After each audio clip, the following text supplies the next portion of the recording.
Hello and welcome to day, whatever it is, 18, I think, of the World Cup minutes. That's right.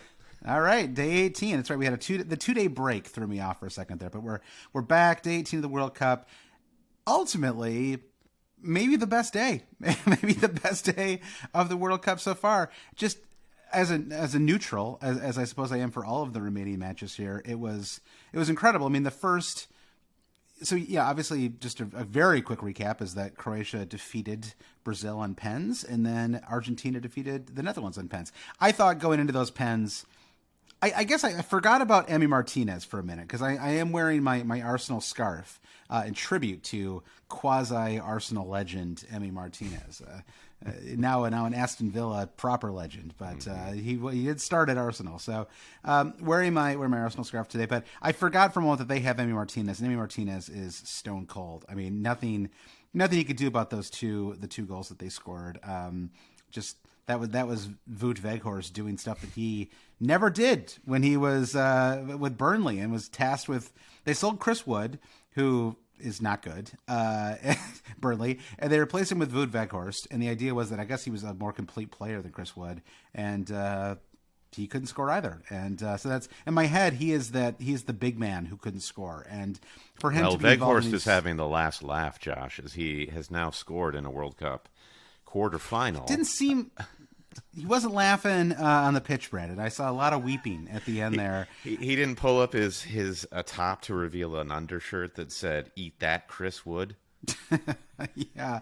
I mean, that free kick, I know we're like jumping all around here because we're recording this just minutes after that Argentina match concluded, but is that one of the best free kicks? I know I'm not saying it's the most original or whatever, but given the stakes, given the timing of the match and everything, that has got to be one of the best free kicks I've ever seen. I mean, it's just absolutely incredible. Just the guts to pull it off, and that is an elaborate. You see this in the Premier League. These kind of elaborate set pieces.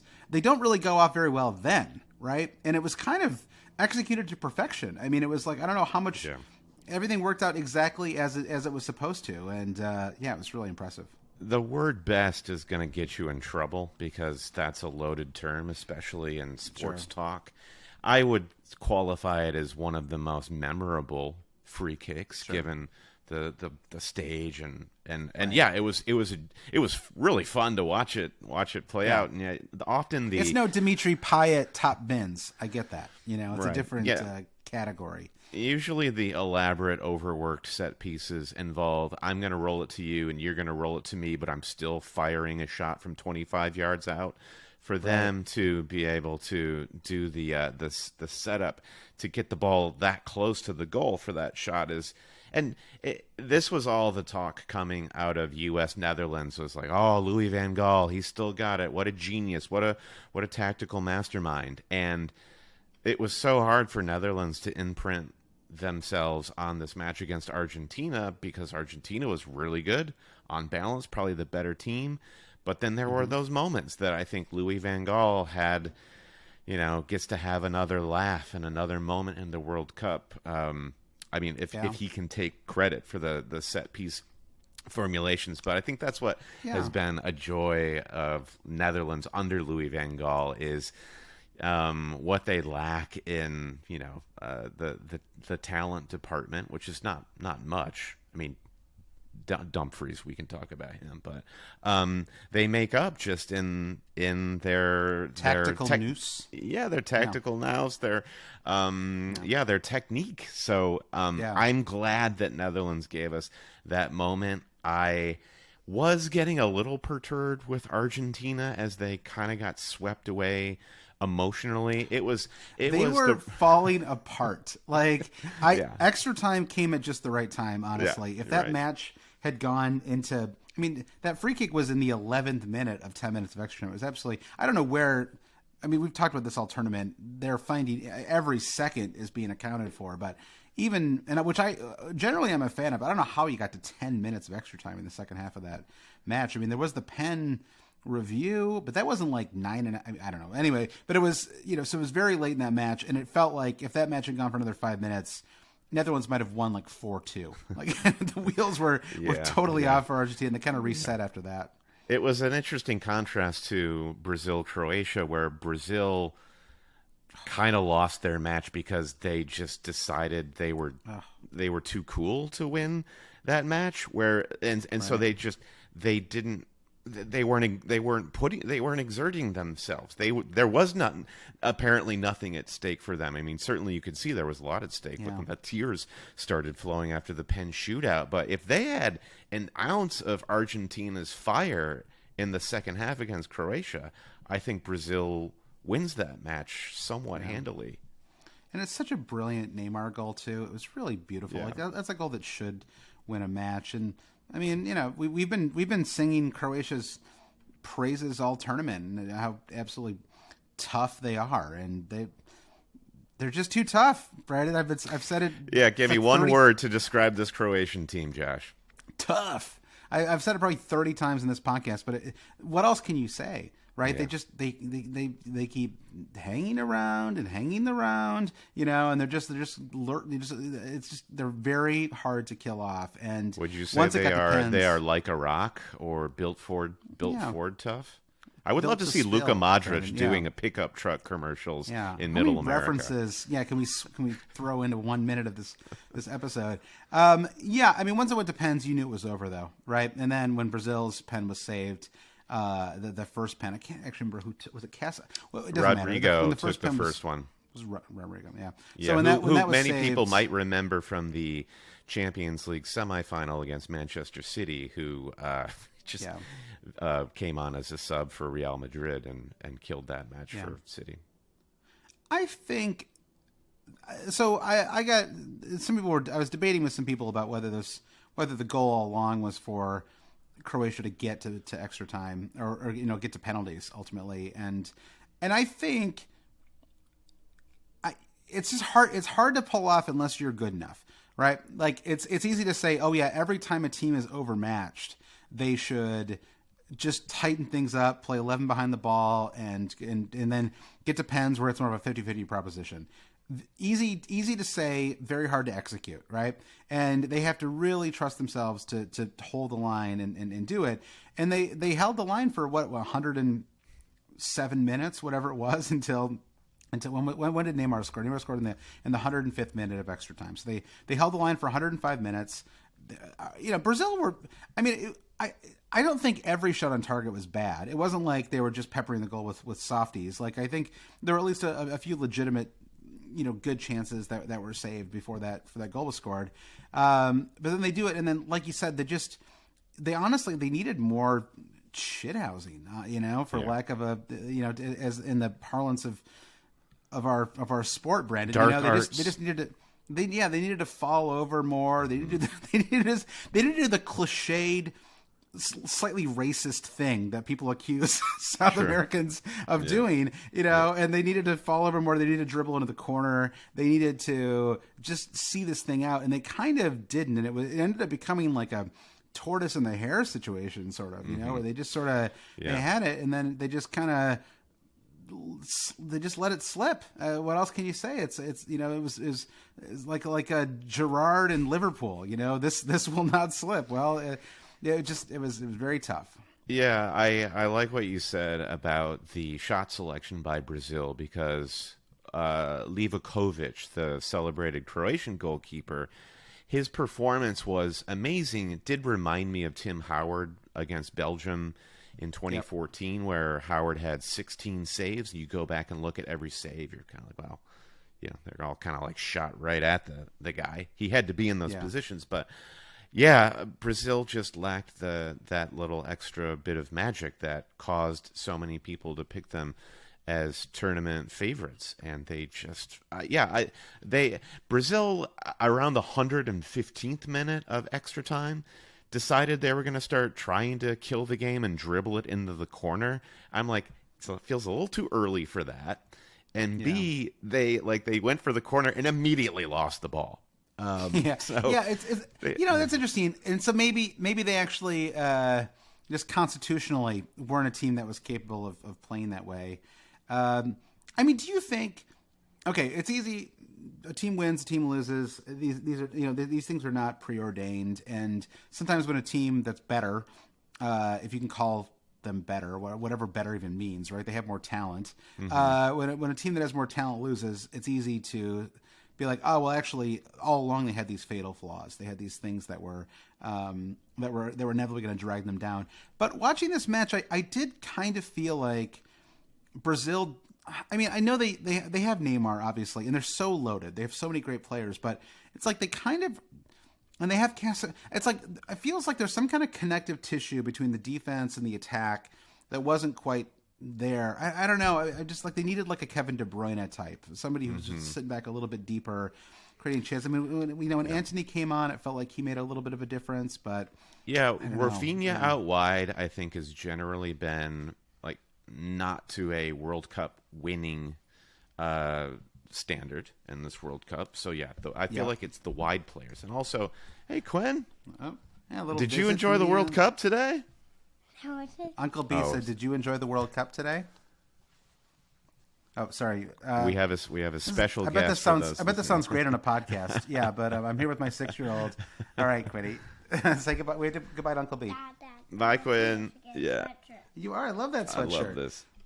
I'm going to vamp a little bit here, and that, what were we talking about? We were talking about the Rafinha out wide, Paqueta, who, we know Paqueta as a lovely assist to Neymar, but he has had a pretty lackluster debut at West Ham in the Premier League. That's where we know him best, and so I guess you look around the Brazilian squad, and there's a lot of faith being put in really talented younger guys to fill these huge boots of like the last Brazil squad to win the World Cup. You've got Ronaldo, and it's just like insanely talented players, and this team is not at that level. Remotely close. I mean, I would say they're remotely close. I mean, they have like a lot. I mean, just think about who's on their bench, right? Gabriel Martinelli, Gabriel Jesus. Well, Gabriel Jesus, of course, is injured now. But I think what you could say though is that the rest of the world is caught up, right? If there was, there's still it's a very, very talented team, and Neymar is sort of this kind of exceptional player, obviously. But you look at Portugal. Right, the Portugal 11, even their bench, honestly, and is that team like really marginally less talented than this Brazil squad? Like, not by certainly when it comes to just the 11 players you can actually field in a match. I don't think so. Right, maybe in terms of the entire depth of Brazil's squad, right, which includes dozens of players. Gabriel, the defender for Arsenal, right? It's a spectacular central defender. He wasn't even good enough to crack this roster, right? So, like, if you include all the players, sure. But in terms of the kind of top level, like, starting 11 dudes, I feel like England and Portugal and France are basically there with Brazil. And it kind of puts Brazil in a tough spot because they're basically still treated like they are above and beyond, like they are the greatest the greatest club in the country in the world when it comes to football, and I'm just not sure it's as true as it was 30, 40 years ago. Yeah, it's America now. Deal with it, guys. Yeah, exactly. Yeah. I do think two positive things that stuck out to me. Croatia will get a lot of stick for parking the bus, playing very defensively. As far as teams who came out with a defensive game plan, I found Croatia to be kind of relatively enjoyable to watch. They were working really hard. They were trying to push forward when they were able. They were playing with a certain amount of flair and joy in however defensive they were. I came out of this match being like gung-ho. Yeah, I was celebrating that Croatia win. I thought they were ultimately good for it. And then for Argentina, the happiest thing from that match, I thought, was Lautaro getting the match-winning pen, because he has come on as a sub in all these Argentina games and fluffed every chance and been relatively poor and getting a lot of criticism for it. So for him to stick with the team, for the coach to stick by him, and for him to get that moment felt really special and Love that. deserved. Love that hair. It's like anime hair. I just it love sticks it. straight It's up. So Yeah, I don't know how hang out with Guile pulls that from off. Street Fighter. He must hang out with Guile. Yeah, it's like just normally when it sticks that far up, it looks really greasy and sort of gelled. But for him, it just looks like it's a natural. It's like an unusual tree or something. It's interesting how it stands straight up like that. So anyway, I agree. I came away feeling good about Croatia as well, and certainly I was happy for Messi. I was happy. God, that stutter step pen looks so bad when it doesn't work out. Like if you're not a Messi level talent, it is a really risky thing, and you end up you run the risk of looking very, very dumb, as we've already seen multiple times this tournament. But for him, it's like he basically turns it into an unstoppable pen. Yeah. He walks right up to the very line of what you can do, and then once and then he just has the self control, right, to not kind of stop his motion, wait till the guy guesses, and then he did it twice. He basically did the exact same pen in the. To go up 2-0, and then to score the first pen in the game. What did you think of the Croatian pens? Because I don't know if I know a lot of strategy will go into the pen taking order. How much of it is then left to the pen taker? Because what I thought was so brilliant about Croatia is the first two pens are blasted right down the middle, and if you're Alison Becker, that's gotta suddenly you're like 2 in a row down the middle and I'm diving. What am I going to do? And then Croatia then proceeds to blast their remaining pens straight into the side netting incredibly. I just thought Luka Modric, Mm-hmm. That moment when he walks up, you're like, well, you can just turn off the TV for a minute because there's absolutely no way he's missing this pen. He's in GOAT mode now. So instead of Neymar v Messi, we now get Modric v Messi. I'm a little pretty good still. I mean, I absolutely. I am kind of now intrigued by the potential of, the changing of the guard, which has kind of been the overriding World Cup minute theme. If we were to get a Messi versus Mbappe final in this World Cup, it'd be kind of cool. Yeah, I think that'd be. I guess I'm sort of pulling, just for narrative's sake, I'm pulling for Argentina in that semifinal match, just because I think Argentina versus any of the Final Four squads, England, France, Morocco, or Portugal. I mean, Morocco made the finals. It's not entirely outside. It's not likely, but it's certainly a remote possibility that we would see that we will see Morocco. I mean, Morocco is the home team now in the World Cup. And so let's use that opportunity, Brendan, to transition into tomorrow's matches because, listen, the pressure's on for tomorrow. Tomorrow is the day you and I won't be working. We were able to watch it. I watched. Oh, I didn't even tell you. So when I was watching, the second half of Argentina Netherlands today, my 6-year-old was having tennis lessons.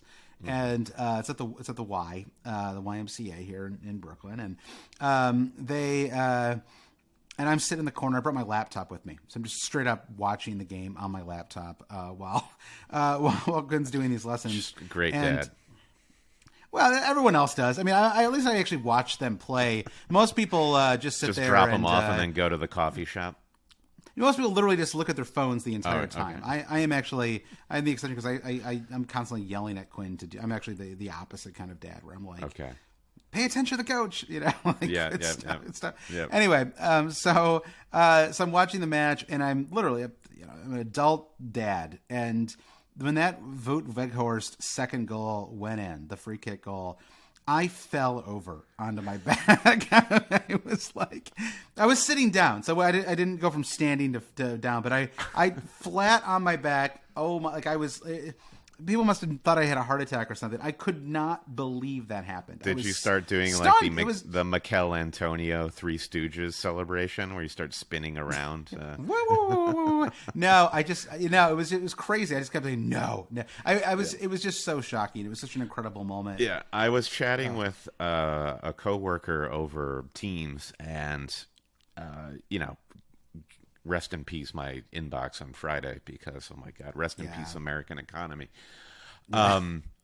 But we couldn't believe like how exciting Brazil was, and then like before that free kick, the Weghorst free kick took place, we just started talking about the soccer gods and like we don't deserve this. Like there's no way this that the Dutch can tie this up, because what have we done to deserve such joy? Nothing. Yeah. There's but there it was, and they smiled upon us, these gods of the World Cup, and they blessed us today. So yes, I agree with you. There's no way tomorrow isn't just like a bit of a turd. So, but maybe the gods are just in full on God mode. I don't know. We'll see. God mode. I hope they activate God mode tomorrow. I hope so. And you and I actually will for the afternoon match for England France. You and I are going to the Black Horse. So if anyone's listening to this and you're in Brooklyn, we'll be there watching that match. Get there around 1-ish. It's 2 p.m. Eastern time start. But let's look at tomorrow's matches. The kickoff match is Morocco Portugal. That is at 10 a.m. Eastern time, and we talked about it a little bit in the last pod. It's a really, would expect, you have to expect, certainly the betting favorite would be Portugal going to this match. And if it's the Portugal that we saw without Ronaldo in the last match, then they looked very, very hard to beat. But I just think that with Morocco, it's like this is just, anyone who's watched sports for a long time knows that Morocco is now in a kind of a special category where there's Morocco, the team, and then there's the continent of Africa, which is all sort of collectively willing them further now. And I think that sometimes that can be pressure, but like we see this with the South American countries, I think sometimes too. But I also think that in a case like this, no one expected them to get this far anyway. And so it's kind of impossible for them to feel any real pressure going to this match because they have already exceeded by a wild degree any expectations for them. And so this is like a free roll for them tomorrow. Mm-hmm. They can go into this match and just play freely. Hakimi can just keep doing his awesome Hakimi stuff. And what if he waddles the entire match? That would be I heard a little story about that waddle, by the way, that apparently that's a celebration that he and Sergio Ramos do for PSG. And Ramos was left out of the Spanish squad for the World Cup, and it was like a little bit of like they called a tribute, or like you should have had Ramos out there. It was like a little bit of a dig right at the end of the match, which I kind of like. I think that's sort of like, it's impressive. That takes some guts to pull that off in that situation. It's a shame. Sergio Ramos is so here in the States we have Maroon 5 and the leader of the Maroon 5 band, Adam Levine. I feel like Sergio Ramos is like the Adam Levine of Spain, probably. That's my theory anyway. What does that mean? That's one for the American Bandstand fans out there. Okay, okay. He just reminds me of all I can think about is that broken Salah arm. I feel like that's my. He's half Adam Levine, half a villain from a Karate Kid movie. It's true. But I guess I agree with the betting odds here and put Portugal as favorites. But I agree with you about this. The building Moroccan narrative, and that kind of moves Portugal into only slight favorites territory. So then you just have to, we'll just have to wait and see. Does the Morocco who wants more show up, or does the Morocco who feels entitled, as they should, to do a bit of a victory lap? And I think that's a little, that's very dismissive of Morocco to put it that way. But I don't know. It's like Ziyech, again, like. We mostly follow the Premier League, almost exclusively in the club football season, and Ziyech is the star of the Moroccan team and has been on the outside looking in of Chelsea. And it's great to see him have this platform to show what a quality player is, and maybe he either gets sold to a team where he can play, or he can break into the Chelsea lineup anyway. You always love to see those stories. Like, maligned, marginalized player comes good, has moment. Voot, you think he could have a Wout Weghorst level? Yeah. I think, as we saw with Weghorst, I mean, such a perfect example, right, of these players who just when they play for their national team, they turn into superheroes. And I mean, we already saw Ziyech scored a pretty good goal in the third match of qualifying, and so I think he's got his shooting boots on, Brandon, as you like to say. I don't like that expression, but you like it a lot, and so I'm using it for you. Okay. Thank you. Yes, you're welcome. And so I think that he okay. This is a very hard match to predict, so let's get out of the prediction game. It's going to be really entertaining. I'm really looking forward to it. I would certainly lightly expect Portugal to win. Scoring-wise, I don't really even know what I would expect for this game. There's a wide range of outcomes that I would expect here because Portugal can absolutely score.